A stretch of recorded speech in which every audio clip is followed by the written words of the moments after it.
We are trending towards coming under budget, which is always a good thing, especially with the new funding model and the $4,000 raise and all the stuff we did last year. To be trending the way we are is a really encouraging sign. So that's got to give credit to our principals and our directors and the people who actually spend the money. I don't really spend much of it. I just count it. So credit to the people who spend it. They spend it wisely. Does anyone have any questions on the monthly financials? All right, great. I will turn it over. Our first guest tonight is our architect with McMillan Pasden Smith, Mr. Michael Chinning. He will go over our old high school.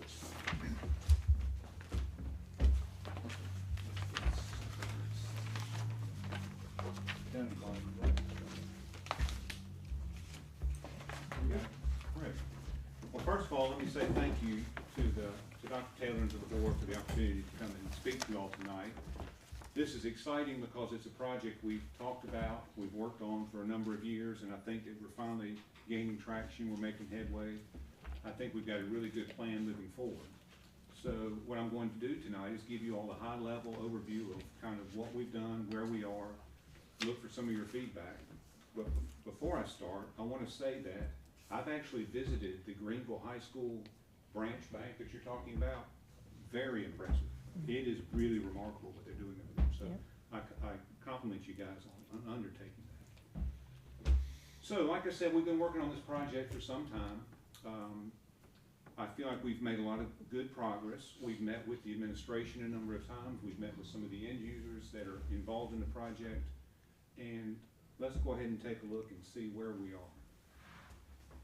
So everybody's familiar with the existing high school, right? Just down the road. And I think everybody's also familiar with some of the challenges that this building proposes, right? So what I've done here is this is as the plan sits now. So the first thing that would need to happen in this project, right, moving forward, would be to, and the district has done this, we've identified the hazardous materials that are in the building, right? There's a number of materials that need to be abated. There's also an area that will need to be demolished, and that's illustrated in this image with the red hatched area, right? So what we would propose to do is to renovate everything except for that red hatched area, right? So that area, we get the hazardous materials out, we tear that down, and then we go to work. So from an overall big picture perspective, what we're proposing and what we're doing is we're taking this project and we're breaking it into some smaller pieces, right? So we know that this is going to be an expensive project and we're trying to structure it to make ourselves successful. So what I mean by that is I don't know if my arrow will work here. The area with the two gyms, right, the two large areas, we're calling that our base bid, right? That's what we want our first primary number, because that's really the most important part of this whole project, right? We need to get that work done. The other pieces, as we move around the site, we're calling those alternates, right? Add alternates. So you can get a base bid and then you can select a la carte after that, right? So you can say we want to do add alternate 1, add alternate 2, add alternate 3, etc. So I'll talk in more detail about these other pieces. But again, from the site plan perspective, once that old area is torn down, right, that opens up a perfect spot for a new practice field, right? So we've illustrated that. We've got room for a full-size football field, soccer field, whatever, practice field in that location. We've also recognized the fact that you guys have some parking challenges on game nights, right? So in this scheme, as an alternate, we're proposing to redo the parking lot, take out that curved drive, right, the old drop-off drive at the front door, take that out and extend the parking lot. And in this case, we're more than doubling the parking lot, right? So that's giving you quite a bit more parking, which I think you really, really need. And then some other alternates we've got, maybe over on the current, the band practice side, maybe we seal coat that area, we restripe it, and we do some other improvements around the campus. But again, from the big picture perspective, we're looking at the base bid for the work in the two gyms and the cafeteria. Then we've got the other two wings, right? So the pieces that are left over when we do the demolition, at the top of the page and on the right-hand side, those were additions that were done relatively recently, right? So we feel like those spaces we can salvage and reuse. So we want to try to take advantage of that. So it's gonna be a little difficult for y'all to see, at this distance, but the scope of work for this particular part of the building, so we're gonna go into the existing gym, and we're looking at all new finishes, right? So we're gonna get the carpet out of there, we're gonna put down a rubber sports floor. I kinda like the carpet. Well, What do we call it then? Yeah, we can't call it new gym anymore. Carpet gym. That's the new gym. Miss Loud, that carpet represents something, don't it? Say Hey, I that. want a piece of it before you throw it away. I'll bet that there's enough carpet for everybody that wants it. So if y'all feel that strong about carpet, we can talk. But I would recommend let's get it out of it. Okay, so let's do that. Overall, for the entire building, right, just from a systems perspective, we're talking about a brand new electrical system, right? The electrical gear in this building is shot. You can't find parts. It's no good. We've got to provide all new HVAC in this building, right? We've got to condition all these spaces. We're looking at all new plumbing fixtures, right? So all of these are they're relatively big ticket items for a building like this. Once we get outside of that, back into the gym, we're looking at finishes. So we're looking at new flooring, paint, new lights. We're proposing new scoreboard, new goals, just trying to freshen the space up, right? So that's what we're talking about in there. The space just above the gym, right? So that's currently configured in a different way. So what we're proposing here is to demo those existing walls, and let's configure this space in a way that makes sense for what you guys need. So in this particular configuration, this is what we're calling the varsity locker room. So we've got space in the center. You can see the lockers in the middle. We've got room for assistant coaches with a conference area. We've got head coach office. We've got showers for players, toilets and showers for players. We've got toilets and showers for coaches. And then to the right-hand side, kind of in the L shape, that is a large training room. And that training room, when I get to the next slide, that's to be shared by all of the different people who are using this building, right? So it's not just focused solely on football. It'd be shared with spring sports and other people utilizing this facility. If we come down that main corridor, the area that is currently a concessions area, we're going to convert that into a laundry for all of the uniforms, because the intent is for the teams to reside here, for the stuff, right, to be here instead of at the high school, right? So we're not taking it back and forth. We don't need to transport laundry back and forth. So we're going to keep all that stuff here on site. And then down below, you see we've got new banks of toilets to support the gym. And then just above it, there's a square. That is a referee's room, right? So we've got space, a common space, and then we've got changing room and toilets for both male referees and female referees, right? So we're accommodating everybody here in that space. So here in the next slide, to the space to the left of, I guess, the old gym, right?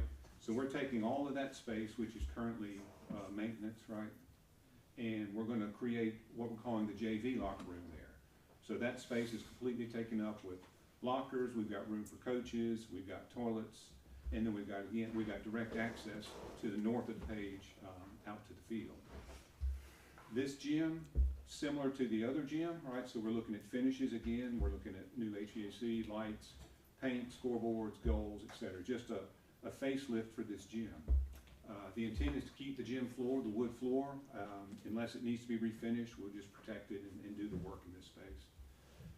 The spaces above the gym, they will also be demolished and renovated into two smaller locker rooms, right? So these locker rooms are separated with an operable partition in the middle. So what that does for us is that lets you can close the partition, you can have men's and women's soccer, men's and women's track, or you can open this thing up and you can have your visitor team come in there for ball games. So we're trying to build in some flexibility for you there into that space. And again, so they still have access to the training room that I described previously. Now as we move to the right, this is moving into what's currently used by band, but it's the old cafeteria, kitchen, etc. So we've worked again with some of the user groups here. We've come up with this plan that I think will function for the band group. The rectangle to the north of the page, that's a rehearsal space. Then we've got the large open room, which is the current cafeteria. Now, in order to accomplish this, y'all are aware there's currently a platform, right, in the cafeteria. And in that practice room, there are, I think, 3 or 4 risers. So what we're proposing to do is to tear all of those out. We want to get everybody on the same floor level, right? So that'll make it easier for them to transition between the different spaces within the building. So that's how we're able to accomplish this, where we have the large room, current cafeteria. To the left of that, we've got some small practice rooms, we've got an office, and then on the right, we've got instrument storage, and we've got a little area with a sink and an ice machine. And then down below, what's the old admin area, that we're converting into a uniform storage for band, and then a men's and women's changing area, men's and women's toilets, right? So again, just similar to what I described for football, band is going to be self-contained here as well. So that enables them to not have to transport stuff back and forth. So I mentioned those last 2 pieces that were at the ends of the building. So what we're proposing to do here, on the left, this is these are 2 labs, I believe, is that right? 2 old lab spaces. So since we're displacing maintenance with these locker rooms, they need a place to go. So what we think we can do here is renovate this space into the maintenance shop. So along the bottom there, we've got an office, a break room, some toilets, and then a wide open shop. And then behind, we've got a covered, fenced-in area for gators, trucks, whatever, right? So somewhere to protect equipment. And then the wing to the right, we're going to renovate that into some additional district office space, if you will. So at the top of the page, we've got that large rectangular room. So we're calling that a professional development space that you can bring teachers in, you can have conferences, meetings, etc. So that's a large space where you can probably get, I don't know, 30, 40 people at a time in. And then down below, we've got additional overflow office space. So there are a number of folks who are currently working out of the portables. So we can get rid of the portables, we can bring those folks in here. We've got home for IT and some other stuff, and then some additional office spaces. So that's a real quick overview look at kind of the thinking and what we're proposing, and would love to get some feedback from you guys. I'm excited. It's a long overdue. Yeah. I agree. Long overdue. Yeah, I think it looks good. I know we had talked about before, well, y'all did before I was on here, but you know, if we were to tear both of those gyms down, we'd never get that space back. It just costs too much. Right. Yeah. So I think renovating is probably the best way to go. And I mean, the way it's laid out, I know everybody's had input on it. I think it's a good plan.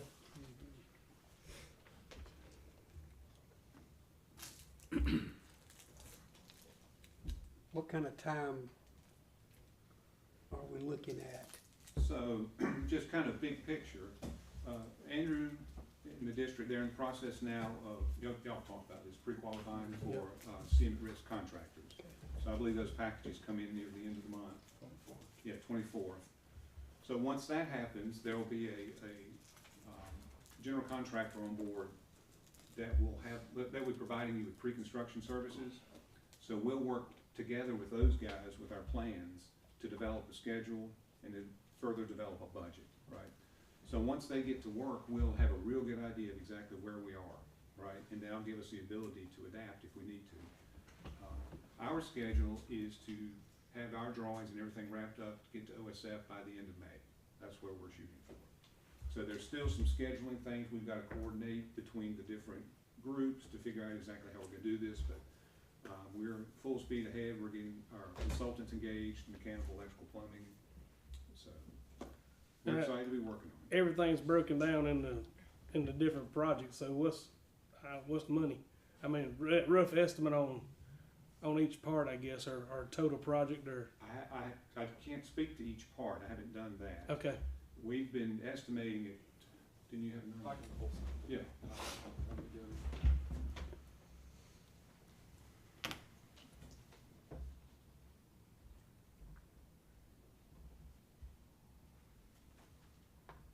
So this is just sort of what I've put together based off what Michael has given us as an estimate. So the base bid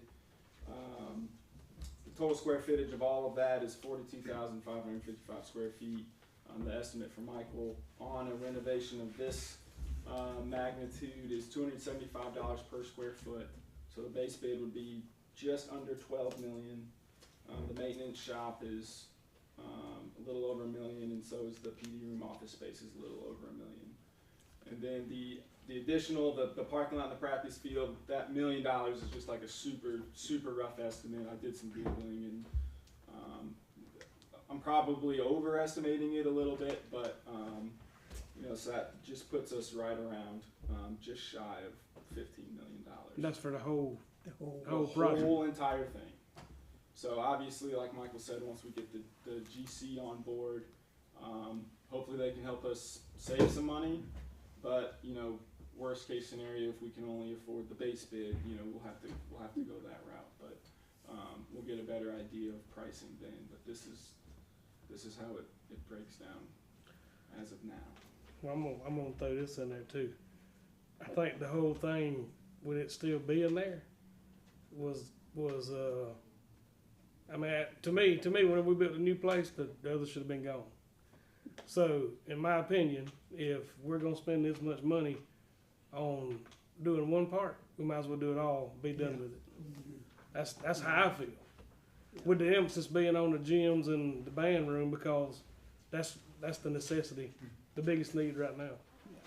And so I know you mentioned the square footage thing. So the whole building space of this is 50,110 square feet. I pulled the drawings we did, whenever that was, of the original. If we tore it all down and built the field house, that was only about 33,000 square feet.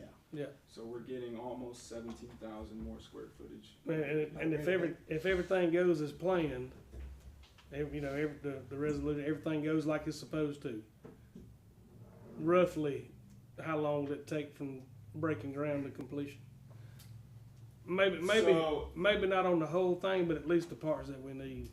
Now, so, you know, we had a pre-bid walkthrough with our general contractors on the 7th.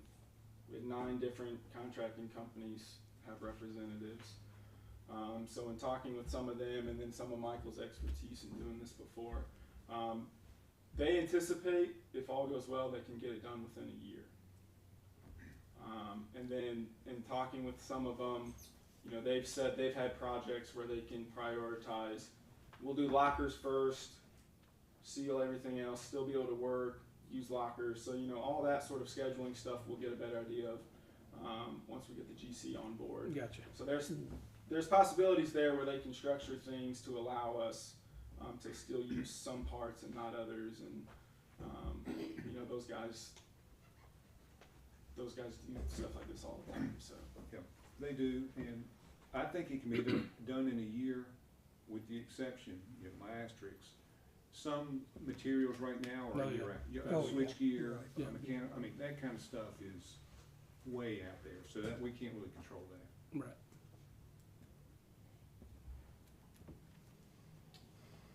So you guys, okay, so Yeah. What's the next step? Yeah, so what we got to do next? Like go. Yeah. Like go. Yeah. Yeah, Drop the flag. We Go. ready to just vote on it or- well, thank you. we're gonna talk about, Thank you, guys. thank Thank you. you. Appreciate it. Thank you. That transitions very nicely Yeah, to our here we go. second guest. So because of the cost of this, it's gonna exceed our debt limit, which is 8% of our assessed value. We exceed that. So for us to do this, we have to have a bond referendum, which is where Mr. Theodore Dubose comes in. He's our bond attorney. Yep. He will discuss the resolutions. We've seen him a lot the past couple months. Thank you, Andrew. Dr. Taylor, members of the board, great to be back with you. As Andrew said, my whole purpose is here tonight is because that project will exceed your 8% debt limit. So under South Carolina law, that requires the district to put to the voters in the district a bond referendum. You may have heard of that before, because your new high school was done with the bond referendum that I helped the district with back in 2008. So 15 years later, back on that. Working with Andrew, we're looking, I think, at May 9th for referendum date, which lets you piggyback on trustee elections. Tonight's purpose is to adopt the resolution we've provided to the board. That'll then be sent over to the county voter registration and elections board. They are hard at work with preparing for that May 9th referendum, and they will work with the state election commission to make sure this is on the ballot. Meanwhile, there's an official notice of referendum, and we'll take care of getting that published in the newspaper beginning at the end of this month. So, Dr. Taylor, members of the board, any questions? Glad to answer them. Otherwise, motion and a second. The only question I have is it's just a referendum and it's not gonna affect the millage. That, I'll let Andrew speak to that. Financial hot advisor. seat, Andrew. All right, so the way we have this currently structured, it should not increase taxes. So we've, where's mine? So I've worked with, Theo knows Mike Gallagher very well with Compass Municipal. He's our bond financial advisor. This is probably not a perfect comparison, but he's somewhat like a mortgage lender for a bank, just with and bonds. So he helps work with your budget and structuring your payments and everything like that. So everything stays within budget and is something that you can manage. So working with Mike, we've come up with this plan to where so our current debt millage from our 46 mills is about $2.5 million. From now until 2034, about 1.7 million of that is to pay off our 2019 refunding bond, which refunded the original bond for the complex. Mhm. So we're still paying off the complex until 2034. And so those payments, interest and principal payments, are about 1.7 million. So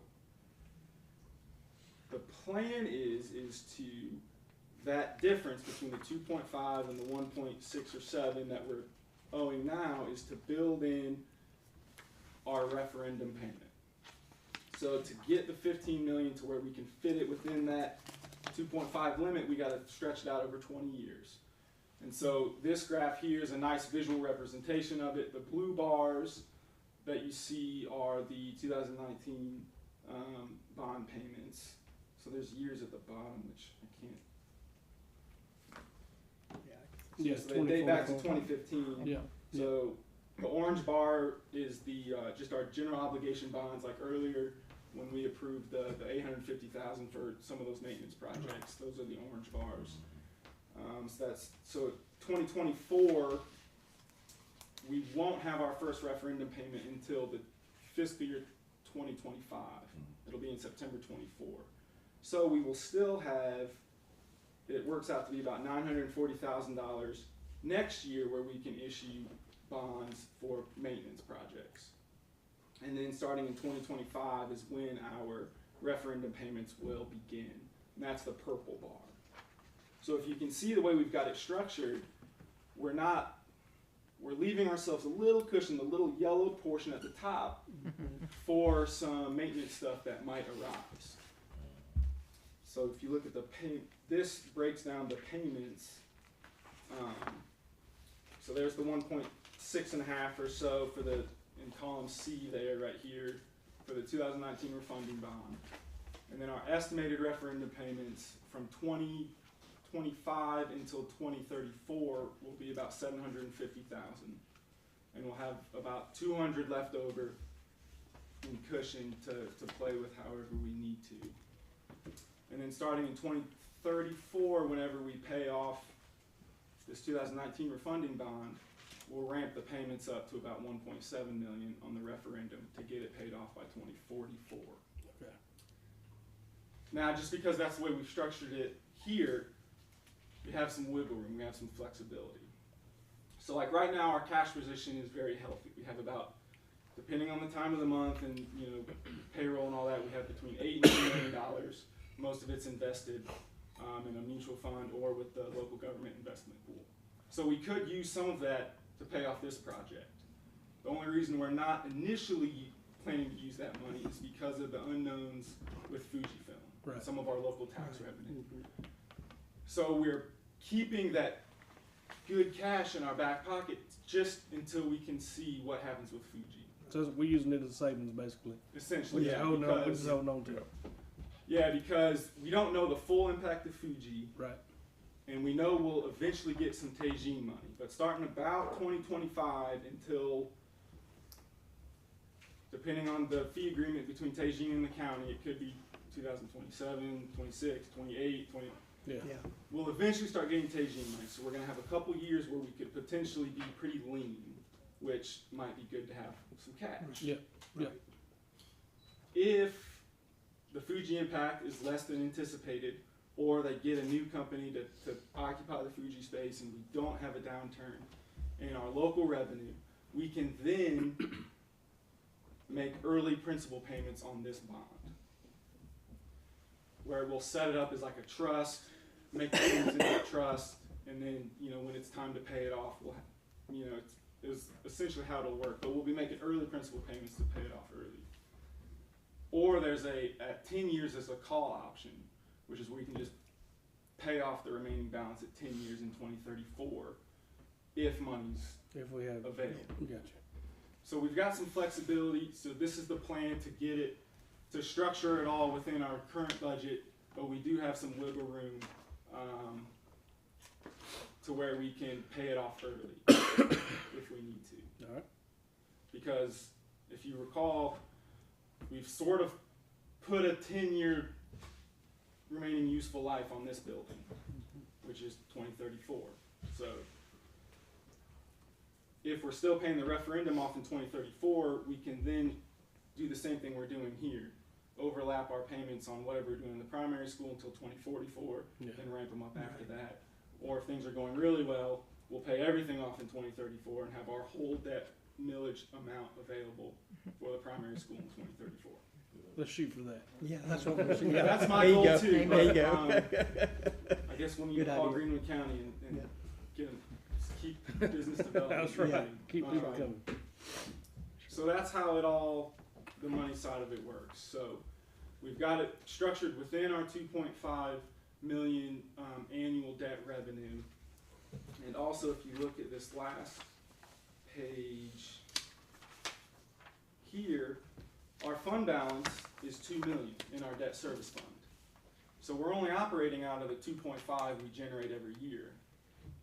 If something goes wrong one year, we do have 2 million on hand at the county that we can weather whatever kind of thing might happen. Okay. So we're in a really healthy position right now to where we can have some options. So, So basically, there shouldn't be a tax increase. correct. We do have some money set aside for cash on hand, so to speak, kind of like a savings if we need it. And the referendum, we'll still be able to make Yes. the payments on it, and we're good to go. Yeah, so we need the referendum because we exceed our limit, but Right. the way we've got it structured now, it should not increase your taxes. We So with that Really being need said, to- we really need to push that. Yeah. Yes, Yeah. yes, yes. yeah, referendum can be a That's the bad, feature. That Yes, is- that's the referendum feature. can be a bad word for taxpayers. That's why so- Jonathan's sitting back there. So, All positive. so with that being said, I'll turn it back over to the.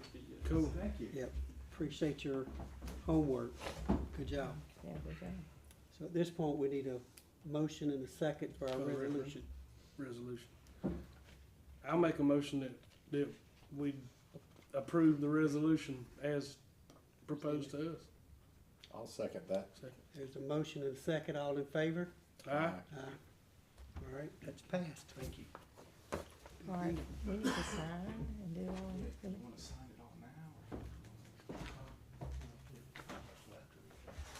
or- Okay. Alright, so we'll move on to, What did he say? I'm sorry, I missed that. You're gonna leave it, or so we'll wait till the end. we'll just wait? Okay, if you're okay to wait.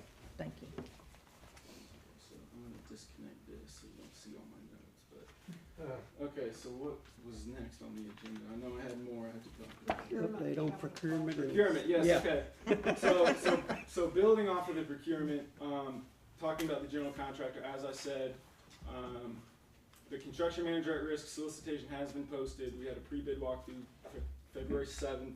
We had 9 contractors show up. And a lot of them seemed really interested.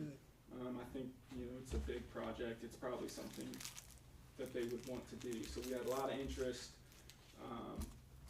Those bids are due February 24th.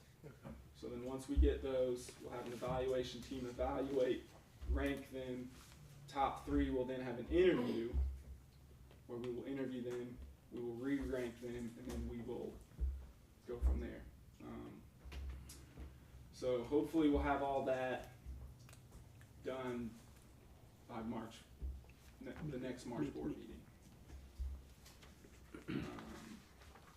And then we also have the solicitation posted for so we had the protest and we had to redo the security system at the elementary Right. school.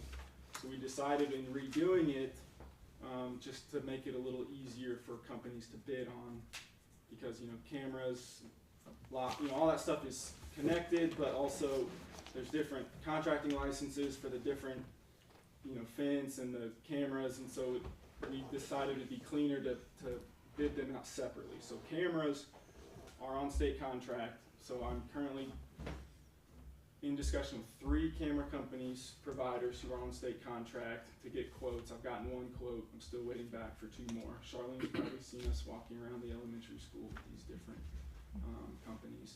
So hopefully fairly soon we'll get the bids, the other 2 bids back. We'll pick the best one for us and we'll move forward from there. The fence and the access control locks bids are due Friday. So I'm fairly confident we'll have at least 3 bids from different companies who've called and asked questions. So, and then that way, then from there it'll be based on low bid. So whoever meets all the right qualifications and criteria and has the low bid is who gets the job.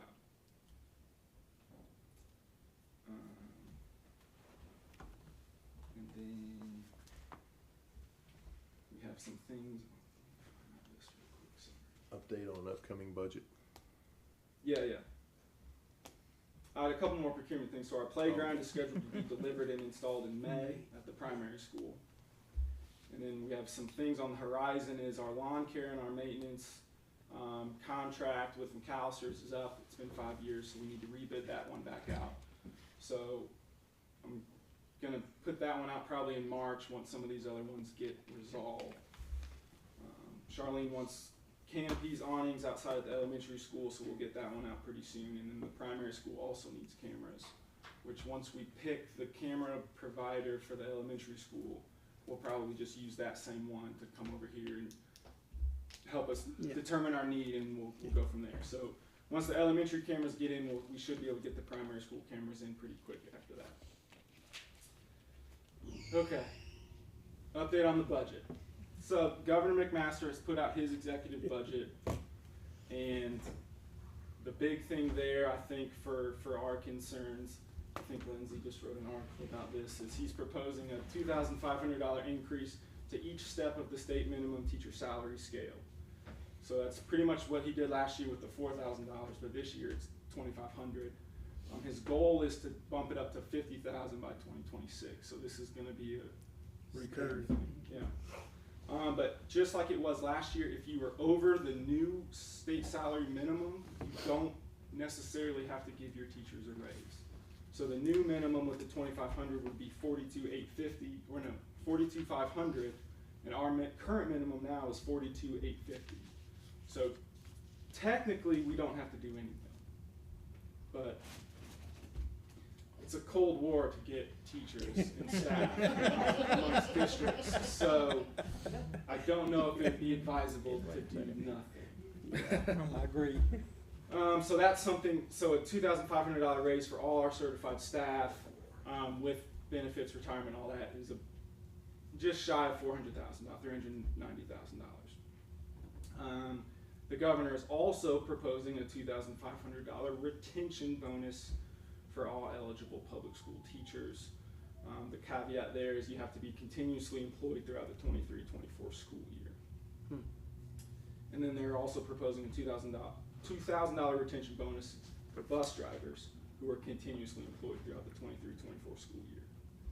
Now with the new funding model, it's all about flexibility. So even though they budget for these things and tell you they're giving you money for this, one, you don't necessarily have to do it, and two, they don't necessarily fully fund it either. So these are some similar issues we had last year, so we'll just have to, go ahead and start thinking about kind of how we want to handle some of these things. For our specific budget, I've sent out to all the principals and directors to send me their budget requests. They should have them to me by tomorrow. From there, we will meet with all the principals and directors and people to discuss their needs and what, try to make a plan, and then we'll have a preliminary budget for you guys for the March meeting, because from there we have to have it to the county at the March 31st. So we'll have a preliminary budget subject to change in March for you guys to look at. So, any questions on the budget? All I heard you say is we don't have to give them a raise. That's what I heard. But Jay Reynolds said we didn't. Yeah. they're not saying that. Direct quote. Jay Yeah. Reynolds said. Okay. So then the next thing sort of piggybacks off of this. So I know, as I said, the governor is proposing a $2,500 retention bonus for all eligible school teachers. That may or may not pass depending on what the Senate and Congress want to do. But before that was announced, several districts in the state and in the area announced that they were going to be paying retention bonuses to their teachers. Most importantly for us was Greenwood 50. So they announced that they were going to be paying certified teachers $2,500 and non-certified staff $1,000 if they meet certain criteria, which is just signing a contract, being at work in August, or all that, and then they will pay it out in September.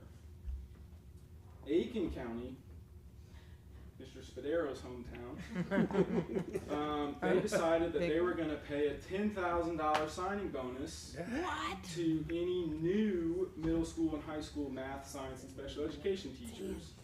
And in addition to that, they have announced that they are going to pay a $1,000 retention bonus to any returning teacher or teacher-like positions. I've heard from some other districts that have not yet announced anything, that they're going to do a little something. So, this is something that districts are talking about doing. If we were to, let's say, piggyback off of what Greenwood 50 did and match that, just so you know what the numbers look like, a $2,500 retention bonus for certified teachers would cost about $323,000. Now that's different from the $2,500 raise that I mentioned in the budget was $390, but bonus you don't have to do retirement, so that's why it's lower. $1,000 for non-certified would be about $87,000 including tax. So the total cost, if we match Greenwood 50, would be about $410,000. We have some money remaining in ESSER, about $2,700,000 of that is designated for the roofing projects that they're still doing, and then $630,000 of that is salaries and benefits. So we really only have about $600,000 or $700,000 of ESSER 3 remaining that we could utilize if we wanted to. And as I mentioned earlier, we're trending toward being under budget. So once we have a better idea of how much under budget, we could use some of that money for a retention bonus if we wanted to. Yeah. And then there's also, if the state gives us some,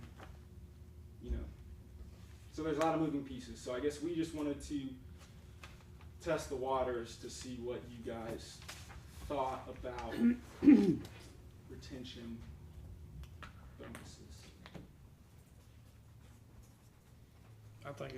I'm not opposed to it. Yeah, I mean, When do we have to make that decision? I don't know if there's like a hard fast We've got 2 minutes to tonight. No, I don't think there's a hard fast. We probably want to do it before like a bunch of jobs open. You know, like I don't know what. Yeah, so like if now. Like, 2 minutes from now? if every district is doing it and we're sort of waiting to see, then we could potentially lose some staff. That would be the only timeline issue I would see. Well, to me, the research says people don't leave jobs for more money, they leave for job satisfaction. But if all else is equal, Right. then money's the Right. deciding factor. Exactly. And we can control that up here. So I would say it's a very good idea. I mean, I think so. Yeah, I think they certainly deserve it, so. I mean, you know, we probably have some time to get a better idea of what amount we want to do and all that. I think as we move through the budgeting process the next few weeks, and maybe when we come back in March, we'll have a better idea of a dollar amount I think so. and be a little clearer. well, yeah, let's just do that. Okay.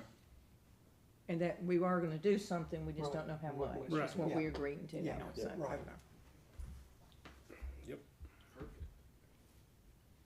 All right, I think that's everything for me. Good job. Sure. Man, Thank that's you, long, sir. that's as long as you've That's been a there lot. all year. Since I've been here anyway. Yeah, You've done a lot of homework. All right, Miss Anderson, one more time.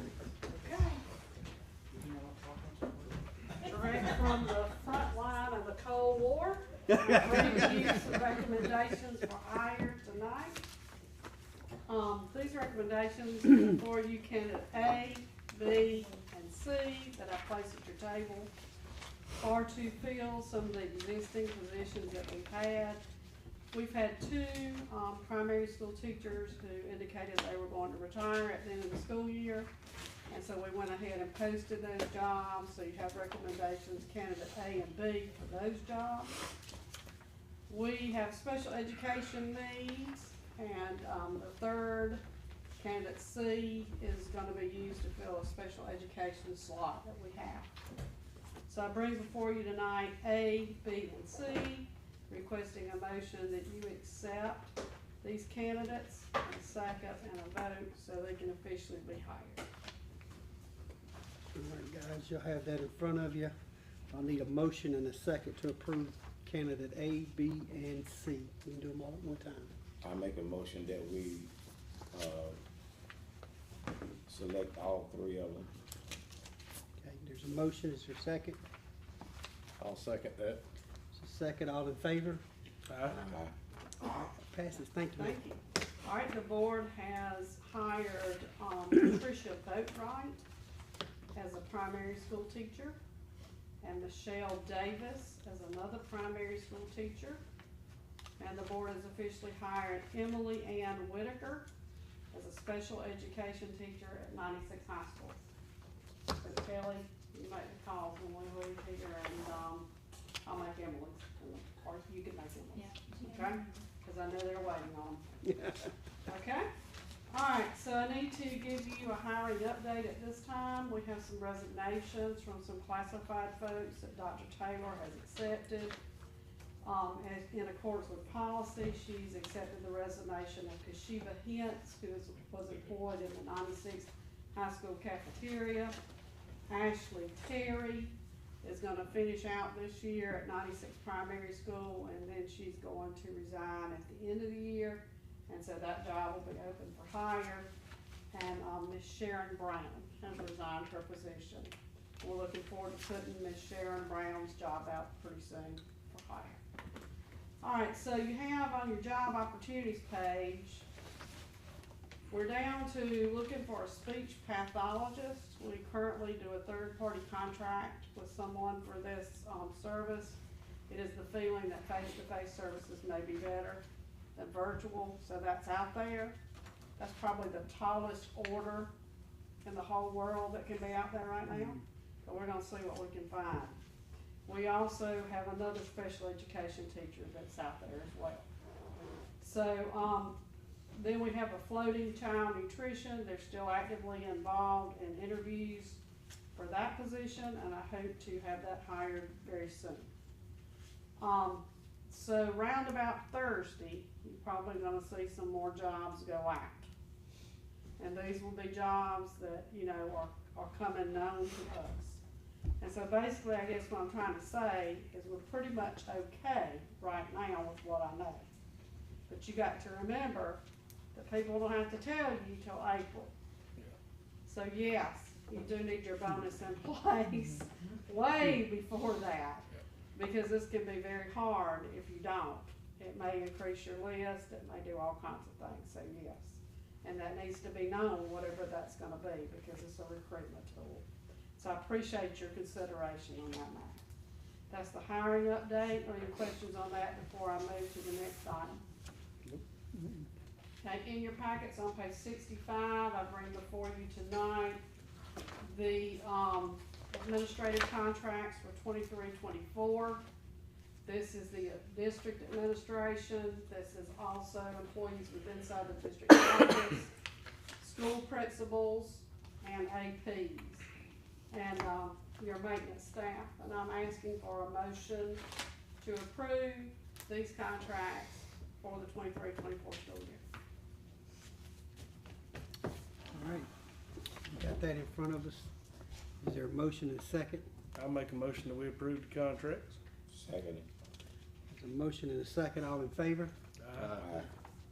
Thank you. All right, so the district office staff has been approved, transportation director has been approved, maintenance staff has been approved, school APs and principals have been approved, coaches have been approved, math coaches, technology coaches, and I believe that covers everyone on the list. So everyone that's dated a district level employee that works within affiliation with district office has been approved for 23-24. Okay? All right, that's all I have on my end for tonight. All right, thank you, ma'am. Thank you, Ms. Anderson. That concludes our main agenda. We do need to go into executive session for discussion of negotiations incident to propose contractual agreements for mental health service, resignation of employee A, resignation of employee B, and discussion of supplemental contract for employee C. Do I have a motion to go into executive session? Make a motion that we go into executive session. Second. Second. All in favor? Aye. Aye. We're gonna take about a 5-minute break. We need- 5 We minute break. appreciate